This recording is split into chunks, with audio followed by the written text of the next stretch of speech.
iPads and other devices are called tablets because they belong on tables. They are tested 20 centimeters away from that big guy that I showed you before. 20 centimeters away. They are not approved to be held in the laps of little children, although millions of kids are having them now in schools because the people involved in educational technology and those involved in public health research are not talking to one another.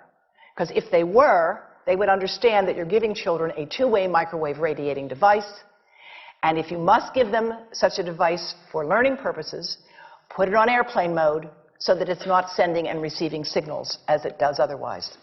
Now, this is some new modeling, again, that we've developed with colleagues in Brazil, and we can share with you how we've done it. We first start out with the MRI and create the model with 1 millimeter voxels, and this is quite a bit of work goes into creating this, and here is what it looks like after a period of 6 minutes. And that's really not as bad as it might look because you see the red area only gets partway through the eye of the adult, right? The one that we're really concerned about is this one with the young child. And this is a 3-year-old brain that we modeled. And you see that by the end of that 6-minute call, the peak radiation, yellow and red, is getting all the way into almost both eyes. And again, this is one call, and it's not going to kill anybody. It may not cause any biological effect whatsoever for 1 call or 2 calls or 3 calls. But the question is, what's the cumulative impact of this kind of exposure? How do we evaluate it? And I want to show you an example of some of the work that we are doing now that I'm releasing here for the first time. And this is a modeled microwave radiation dose of a 6-year-old with greater levels to the frontal and temporal lobes, eyes and cheek. And watch this here. Now, yellow, white, and red are the hottest, all right? And if you look carefully, you will see it's going into the eye, the nose. Do it again, just so you'll get to see it. And partly into the brainstem. Now, that's just showing you that there's going to be some exposure into that area of a young head. It doesn't tell you that there's any biological effect, right?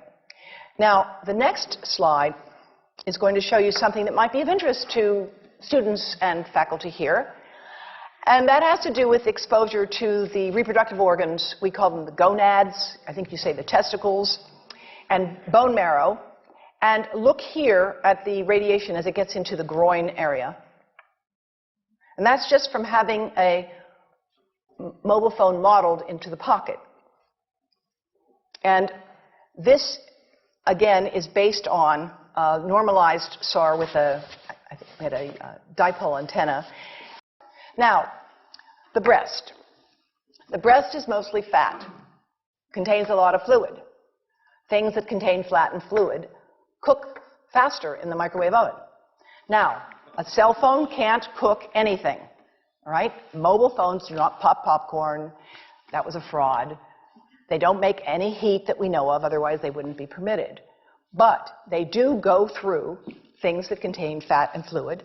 And we are now working at Environmental Health Trust with scientists at the University of California, San Francisco, scientists formerly the president of the American Cancer Society of California, because we are seeing women who keep cell phones in their bras. Has anyone seen a woman put a cell phone in her bra? Hands up, please. Please tell them you've heard now why they shouldn't do that.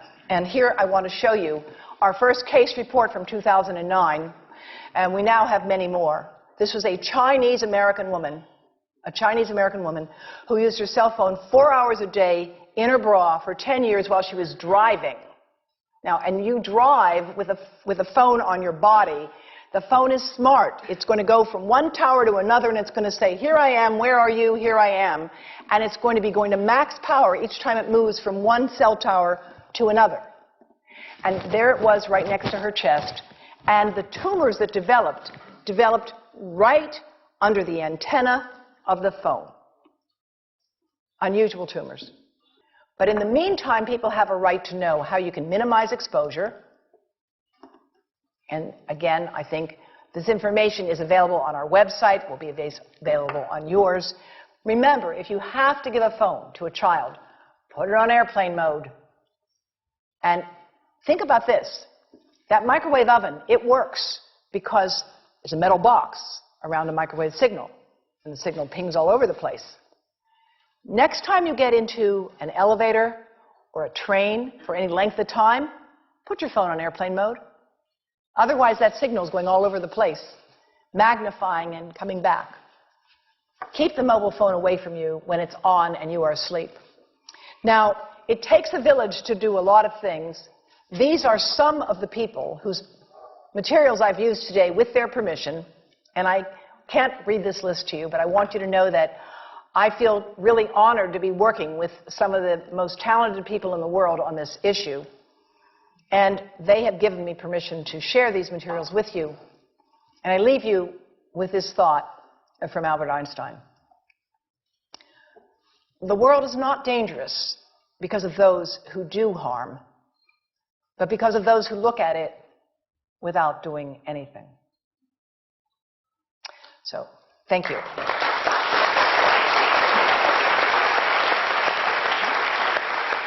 Thank you.